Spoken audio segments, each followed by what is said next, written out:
Hi all, എല്ലാവർക്കും QHPSC hustle PYQലേക്ക് സ്വാഗതം. നമ്മളിന്ന് നോക്കാൻ പോകുന്നത് new SCERT basic science standard 6-ലെ 6-ാമത്തെ ചാപ്റ്ററാണ് ജീവൻ്റെ കുഞ്ഞറകൾ. ബാക്കി ഫസ്റ്റ് പാർട്ടിലെ ടെക്സ്റ്റിലെ 5 ചാപ്റ്റേഴ്സ് കംപ്ലീറ്റ് ആക്കിയിട്ടുണ്ട്. അതുപോലെ തന്നെ 5th സ്റ്റാൻഡേർഡും ബേസിക് സയൻസും സോഷ്യൽ സയൻസും കംപ്ലീറ്റ് ആക്കിയിട്ടുണ്ട്. കണ്ടിട്ടില്ലാത്തവർ കയറി കണ്ടു നോക്കുക, പ്ലേലിസ്റ്റ് ഇവിടെ കൊടുത്തിരിക്കുക. ഓക്കെ, അപ്പം ചാപ്റ്റർ 6 ജീവൻ്റെ കുഞ്ഞറകൾ, കോശങ്ങളെക്കുറിച്ചുള്ള ചാപ്റ്ററാണ്. സെൽസിനെ കുറിച്ച് നമുക്ക് നോക്കാം. കോശങ്ങൾ നമ്മുടെ ശരീരം നിർമ്മിച്ചിരിക്കുന്ന അടിസ്ഥാന ഘടകങ്ങളാണ് കോശങ്ങൾ. ജീവനുള്ള എല്ലാ വസ്തുക്കളുടെയും അടിസ്ഥാന ഘടകം കോശമാണ്. മനുഷ്യ ശരീരം നിർമ്മിച്ചിരിക്കുന്നത് കോടിക്കണക്കിന് കോശങ്ങൾ കൊണ്ടാണ്. ചെറുതും വലുതുമായ അനേകം ജീവികൾ നമുക്ക് ചുറ്റുമുണ്ടല്ലോ. അവയുടെ ശരീരവും നിർമ്മിച്ചിരിക്കുന്നത് കോശങ്ങളാണ്. അപ്പം എല്ലാവരുടെയും ശരീരം നിർമ്മിച്ചിരിക്കുന്നത് എന്തുകൊണ്ടാണ്? കോശങ്ങൾ കൊണ്ടാണ്. കോശങ്ങളെ നമുക്ക് നഗ്നനേത്രങ്ങൾ കൊണ്ട് കാണാൻ കഴിയില്ല. കോശങ്ങൾ അതിസൂക്ഷ്മ കണങ്ങളാണ്. അതുകൊണ്ട് തന്നെ ഇത് കാണാൻ എന്ത് വേണം? മൈക്രോസ്കോപ്പ് ഉപയോഗിക്കണം. ഓക്കെ, അടുത്തത് മൈക്രോസ്കോപ്പിൻ്റെ ഒരു പിക്ചർ കൊടുത്തിട്ടുണ്ട്.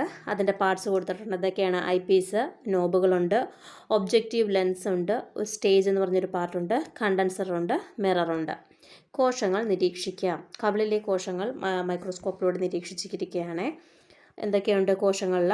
കോശദ്രവ്യമുണ്ട്, കോശസ്തരമുണ്ട്, ന്യൂക്ലിയസ് ഉണ്ട്. ഓക്കെ, അതുപോലെ ഉള്ളിലെ കോശങ്ങൾ നിരീക്ഷിക്കാൻ പറഞ്ഞിരിക്കുകയാണ്. അതിലും എന്താണ് കാണാൻ കഴിയുന്നത്? കോശങ്ങളാണ് കാണാൻ കഴിയുന്നത്. റോബർട്ട് ഹുക്ക് 1665 റോബർട്ട് ഹുക്കാണ് കോശം കണ്ടെത്തിയത്. ഓക്കുമരത്തിൽ നിന്നെടുത്ത കോർക്കിൻ്റെ ഒരു ചെറിയ ഭാഗം സ്വയം നിർമ്മിച്ച മൈക്രോസ്കോപ്പിലൂടെ അദ്ദേഹം നിരീക്ഷിച്ചു. അതിൽ ചെറിയ അറകൾ പോലുള്ള ധാരാളം ഭാഗങ്ങൾ കണ്ടു. അദ്ദേഹം അതിനെ സെല്ല എന്ന് വിളിച്ചു. സെല്ല എന്ന ലാറ്റിൻ പദത്തിനർത്ഥം ചെറിയ മുറി എന്നാണ്. അപ്പം സെല്ല് ഏത് വാക്കിൽ നിന്നാണ് ഉത്ഭവിച്ചത്? സെല്ല എന്ന ലാറ്റിൻ പദത്തിൽ നിന്നാണ് ഉത്ഭവിച്ചത്. ചെറിയ മുറി എന്നാണ് അർത്ഥം. ഇന്ന് നമ്മൾ അതിനെ കോശം എന്ന് വിളിക്കുന്നു. ഇനി ഒരു തുള്ളി ജലമെടുത്തിട്ട്, അതായത് കുളത്തിലെയോ കായലിലെയോ ജലമെടുത്തിട്ട് പരീക്ഷിക്കാൻ പറഞ്ഞിരിക്കുകയാണ്. അപ്പം അതിനകത്ത് എന്തൊക്കെ കാണാം? പാരമീസിയം, യുഗ്ലീനയും അമീബയൊക്കെ കാണാമെന്ന് പറഞ്ഞിരിക്കുകയാണ്. അപ്പം മൈക്രോസ്കോപ്പിലൂടെ വെച്ചിട്ട് പരീക്ഷിച്ച് നോക്കാനാണ് പറയുന്നത്. അപ്പം ജീവികളെ രണ്ടായിട്ട് തിരിച്ചിട്ടുണ്ട്. ഏകകോശ ജീവികളെന്നും ബഹുകോശ ജീവികളെന്നും. യൂണിസെല്ലുലാർ ഓർഗാനിസംസും മൾട്ടി സെല്ലുലാർ ഓർഗാനിസംസും. ഒരു കോശം മാത്രമുള്ള ജീവികളാണ് ഏകകോശ ജീവികൾ. ഒരു കോശം മാത്രമുള്ള ജീവികളെയാണ് എന്ത് പറയുന്നത്? ഏകകോശ ജീവികളെന്ന് പറയുന്നത്. കോശങ്ങളുടെ എണ്ണം കുറവായതുകൊണ്ട് തന്നെ നമുക്കവയെ നഗ്നനേത്രങ്ങൾ കൊണ്ട് കാണാൻ കഴിയാത്തത്. അപ്പം കോശങ്ങളുടെ എണ്ണം കുറവായത് കൊണ്ട് തന്നെ ഏകകോശ ജീവികളെ നമുക്ക് നഗ്നനേത്രങ്ങൾ കൊണ്ട് കാണാൻ കഴിയില്ല. ബഹുകോശ ജീവികൾ അഥവാ മൾട്ടി സെല്ലുലാർ ഓർഗാനിസംസ്. എക്സാമ്പിൾ കൊടുത്തിരിക്കുന്നത് നോക്കിയേ. നാടവിര, കുളയട്ട, പാറ്റ, നക്ഷത്ര മത്സ്യം, തവള, പരുന്ത്, ഓന്ത്, ആന. ഇതൊക്കെ എന്താണ്? ബഹുകോശ ജീവികളാണ്. എന്താണ് ബഹുകോശ ജീവികൾ? ഒന്നിലധികം കോശങ്ങൾ കൊണ്ട് ശരീരം നിർമ്മിക്കപ്പെട്ട ജീവികളാണ് ബഹുകോശ ജീവികൾ. ധാരാളം കോശങ്ങളുള്ള ബഹുകോശ ജീവികളെ നമുക്ക് നഗ്നനേത്രങ്ങൾ കൊണ്ട് കാണാൻ കഴിയും. ഓക്കെ അല്ലേ? ഇനി അവരുടെ ഡിഫറൻസ് ക്ലാസിഫൈ ചെയ്യാൻ പറഞ്ഞിരിക്കുകയാണ് കുട്ടികളുടെ അടുത്ത് കേട്ടോ. ഏകകോശ ജീവികളിലെ കോശങ്ങളും ബഹുകോശ ജീവികളിലെ കോശങ്ങളും കൊടുത്തിരിക്കുന്നു. ഇനി ജന്തുകോശത്തിൽ എന്തൊക്കെയാണ് കാണപ്പെടുന്നതെന്ന് കൊടുത്തിരിക്കുകയാണ്. എന്തൊക്കെ കാണാം ജന്തുകോശത്തിൽ? കോശദ്രവ്യം, കോശസ്തരം, ഫേനം, ന്യൂക്ലിയസ്, റൈബോസം, മൈറ്റോകോൺഡ്രിയം, എൻഡോപ്ലാസ്മിക് റെക്റ്റിക്കുലം. ഓക്കെ, അപ്പം ഇത് ചെറിയ ക്ലാസ് ആയതുകൊണ്ട് കുട്ടികളെ ഇതൊക്കെ ഒന്ന് പരിചയപ്പെടുത്തുകയാണ്. നമുക്ക് ഹയർ ക്ലാസ്സസിലോട്ട് പോകുമ്പോഴത്തേക്കും കൂടുതൽ ഡീറ്റെയിൽ ആയിട്ട് വായിച്ചു പോകാം. ഇത് ജസ്റ്റ് അവർക്കൊരു അവയർനെസ് കൊടുക്കാൻ വേണ്ടി കൊടുത്തിരിക്കുന്ന ചാപ്റ്ററാണ്. നമുക്കും ജസ്റ്റ് വായിച്ചു പോകാം. ഓക്കെ, അപ്പം ജന്തുകോശത്തിൽ എന്തൊക്കെ കാണപ്പെടുന്നു? കോശദ്രവ്യം, കോശസ്തരം, എൻഡോപ്ലാസ്മിക് റെക്റ്റിക്കുലം, മൈറ്റോകോൺഡ്രിയ, റൈബോസം, ന്യൂക്ലിയസ്, ഫേനം. ഇതെല്ലാം ജന്തുകോശങ്ങളിൽ കാണപ്പെടുന്നു. കോശസ്തരം, അതിൻ്റെ വിവിധ ധർമ്മങ്ങളെക്കുറിച്ച് പറയുകയാണ് ഓരോ ഭാഗത്തിൻ്റെയും. കോശസ്തരത്തിൻ്റെ ധർമ്മം എന്താണ്? കോശത്തിനെ ആവരണം ചെയ്യുന്നു. കോശസ്തരം കോശത്തിനെ ആവരണം ചെയ്യുന്നു. കോശദ്രവ്യം ന്യൂക്ലിയസ് ഒഴികെയുള്ള കോശഭാഗങ്ങളെ കോശത്തിനകത്ത് നിലനിർത്തുന്നു. കോശദ്രവ്യം എന്ത് ചെയ്യുന്നു? ന്യൂക്ലിയസ് ഒഴികെയുള്ള കോശഭാഗങ്ങളെ കോശത്തിനകത്ത് നിലനിർത്തുന്നു. ന്യൂക്ലിയസ് കോശത്തിൻ്റെ പ്രവർത്തനങ്ങളെ നിയന്ത്രിക്കുന്നു. ഫേനം ജലം, ലവണം, വിസർജ്യ വസ്തുക്കൾ എന്നിവയെ സംഭരിക്കുന്നു. ഫേനമാണ് ജലം, ലവണം, വിസർജ്യ വസ്തുക്കൾ എന്നിവയെ സംഭരിക്കുന്നത്. റൈബോസോം പ്രോട്ടീൻ ഉൽപ്പാദിപ്പിക്കുന്നു. എൻഡോപ്ലാസ്മിക് റെക്റ്റിക്കുലം കോശത്തിനുള്ളിലെ സഞ്ചാരപാതയെ വർത്തിക്കുന്നു. മൈറ്റോകോൺഡ്രിയൻ ആണെങ്കിൽ ഊർജം ഉൽപ്പാദിപ്പിക്കുന്നു. ഓക്കെ, അപ്പം ഇത്രയുമാണ് ഈ പാർട്സിൻ്റെ ഫങ്ഷൻസ് എന്ന് പറയുന്നത്. താഴെ ക്വസ്റ്റ്യൻസ് കൊടുത്തിട്ടുണ്ട്. കോശസ്തരത്തിൻ്റെ ധർമ്മം എന്താണ്? കോശത്തിനെ ആവരണം ചെയ്യുന്നു. കോശത്തെ മുഴുവൻ നിയന്ത്രിക്കുന്ന ഭാഗം ഏതാണ്? ന്യൂക്ലിയസ് ആണ്. ന്യൂക്ലിയസ്. കോശത്തിലെ ഊർജ്ജ നിലയമായി പ്രവർത്തിക്കുന്ന കോശാംഗം ഏതാണ്? മൈറ്റോകോൺട്രിയ ആണ്. കോശത്തിനുള്ളിലെ സഞ്ചാരപാതയായി പ്രവർത്തിക്കുന്ന ഭാഗം ഏതാണ്? കോശാംഗം ഏതാണ്? എൻഡോപ്ലാസ്മിക് റെക്ടിക്കുലമാണ്. ഫേനത്തിൻ്റെയും റൈബോസോമിൻ്റെയും ധർമ്മത്തിലുള്ള വ്യത്യാസം എന്താണ്? ഫേനം എന്ത് ചെയ്യുന്നു? ജലം, ലവണം, വിസർജ്യ വസ്തുക്കൾ എന്നിവയെ സംഭരിക്കുന്നു. റൈബോസോം ആണെങ്കിൽ പ്രോട്ടീൻ ഉൽപ്പാദിപ്പിക്കുകയാണ് ചെയ്യുന്നത്. ഓക്കെ. ഇനി സസ്യകോശം കൊടുത്തിട്ടുണ്ട്. സസ്യകോശത്തിനകത്തും എന്തുണ്ട്? കോശദ്രവ്യമുണ്ട്, എൻഡോപ്ലാസ്മിക് റെക്ടിക്കുലമുണ്ട്, ന്യൂക്ലിയസ് ഉണ്ട്, മൈറ്റോകോൺട്രിയ ഉണ്ട്, റൈബോസമുണ്ട്, കോശസ്തരമുണ്ട്, ഫേനമുണ്ട്. പിന്നെ പ്രത്യേകമായിട്ട് എന്തും കൂടെ ഉണ്ട്? അഡീഷണൽ ആയിട്ട് ക്ലോറോപ്ലാസ്റ്റും കോശഭിത്തിയും കൂടെ സസ്യകോശത്തിന് ഉണ്ട്. ഓക്കെ. അപ്പം കോശത്തിൻ്റെ ഭാഗങ്ങൾ, അവയുടെ ധർമ്മവും എന്താണ് സ്പെഷ്യലായിട്ടുള്ളത്? കോശഭിത്തിയും ക്ലോറോപ്ലാസ്റ്റുമാണ്. അതിൻ്റെ ധർമ്മം കൊടുത്തിരിക്കുന്നു. കോശഭിത്തി കോശത്തെ സംരക്ഷിക്കുന്നു. ക്ലോറോപ്ലാസ്റ്റ് എന്ത് ചെയ്യുന്നു? പ്രകാശ സംശ്ലേഷണത്തിന് സഹായിക്കുന്നു.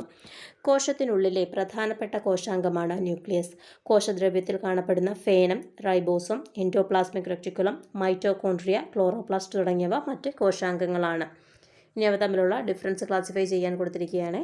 ഇനി ചെറുതും വലുതും. നിങ്ങൾ കുഞ്ഞായിരുന്നപ്പോഴുള്ള ശരീര വലുപ്പമാണോ ഇപ്പോൾ നിങ്ങൾക്കുള്ളത്?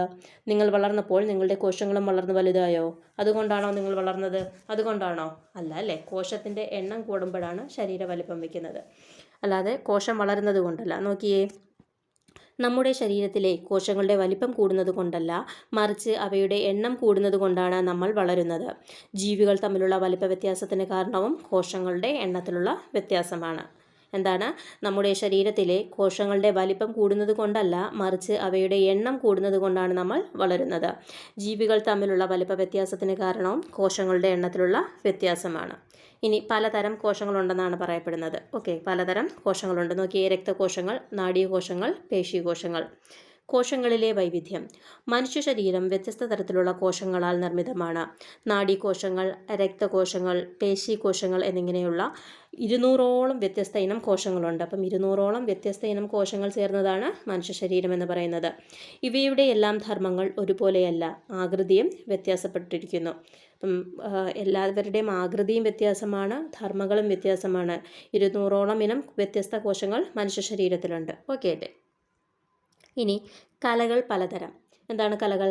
ജന്തുക്കളിൽ ശരീരം പൊതിഞ്ഞു സൂക്ഷിക്കുന്ന ഭാഗമാണല്ലോ ത്വക്ക്. ഇത് കോശങ്ങളുടെ ഒരു കൂട്ടായ്മയാണ്. അപ്പം ത്വക്കെന്ന് പറയുന്നത് കോശത്തിൻ്റെ ഒരു കൂട്ടായ്മയാണ്. ഇവയാണ് ആവരണ കലകൾ. നാഡീകോശങ്ങൾ കൂടിച്ചേർന്ന നാഡീകലകൾ, പേശീകോശങ്ങൾ കൂടിച്ചേർന്ന പേശീകലകൾ എന്നിങ്ങനെ പലതരം കലകൾ ശരീരത്തിലുണ്ട്. ഓക്കെ. ആവരണകലകളുടെയും നാഡീകലകളുടെയും പേശികലകളുടെയൊക്കെ പിക്ചർ കൊടുത്തിരിക്കുന്നു. ഇപ്പം 6th സ്റ്റാൻഡേർഡ് ആയതുകൊണ്ടാണ് ജസ്റ്റ് അവർ പരിചയപ്പെടുത്തുകയാണ്. നമുക്ക് ഹയർ ക്ലാസ്സസിൽ പോകുമ്പോൾ കൂടുതൽ ഡീറ്റെയിൽ ആയിട്ട് പഠിച്ചു പോകാവേ. ഇനി അവയവ വ്യവസ്ഥയെക്കുറിച്ച് പറയുകയാണ്. നോക്കിയേ, ശ്വസന വ്യവസ്ഥയിലെ കുറച്ച് പാർട്സ് കൊടുത്തിരിക്കുന്നു. നാസാരന്ധ്രം, ശ്വാസനാളം, ശ്വാസകോശമൊക്കെ കൊടുത്തിരിക്കുന്നു. അപ്പം വ്യത്യസ്ത അവയവങ്ങൾ ഏകോപനത്തോടെ പ്രവർത്തിച്ച് അവയവ വ്യവസ്ഥയായി മാറുന്നു. ശ്വാസകോശം ഒരു അവയവമാണ്. അതുപോലെ നാസരന്ധ്രങ്ങളും ശ്വാസനാളവും അവയവങ്ങളാണ്. ഇവ ചേർന്ന് ശ്വസന വ്യവസ്ഥ ആകുന്നു. രക്തപര്യന വ്യവസ്ഥ മറ്റൊരു അവയവ വ്യവസ്ഥയാണ്. ഇതുപോലെ വ്യത്യസ്ത അവയവ വ്യവസ്ഥകൾ ചേർന്നതാണ് ജീവി ഉണ്ടാകുന്നത്. നോക്കിയേ, കോശങ്ങൾ ചേർന്ന് കലകൾ ഉണ്ടാകുന്നു, കലകൾ ചേർന്ന് അവയവങ്ങൾ ഉണ്ടാകുന്നു, അവയവങ്ങൾ ചേർന്ന് അവയവ വ്യവസ്ഥ ഉണ്ടാകുന്നു, അവയവ വ്യവസ്ഥകൾ ചേർന്ന് ഒരു ജീവി ഉണ്ടാകുന്നു.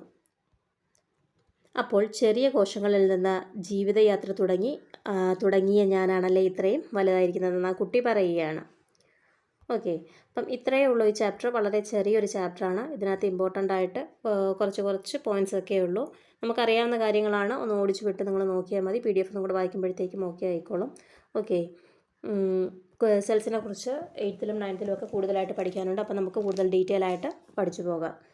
അപ്പം ക്ലാസ് ഇഷ്ടപ്പെട്ടുവെങ്കിൽ നിങ്ങൾ ലൈക്ക് ചെയ്യുക, ചാനലൊന്ന് സബ്സ്ക്രൈബ് ചെയ്ത് സപ്പോർട്ട് ചെയ്യുക. അതുപോലെ നമ്മുടെ ചാനലിലൂടെ PYQ ഡിസ്കഷൻസ് നടക്കുന്നുണ്ട്.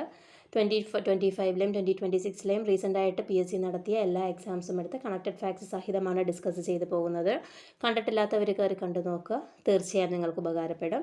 നിങ്ങളുടെ ഫ്രണ്ട്സിനുമൊക്കെ ഒന്ന് സജസ്റ്റ് ചെയ്ത് കൊടുക്കുക. ചാനലൊന്ന് സബ്സ്ക്രൈബ് ചെയ്ത് സപ്പോർട്ട് ചെയ്യുക. Okay, thank you all.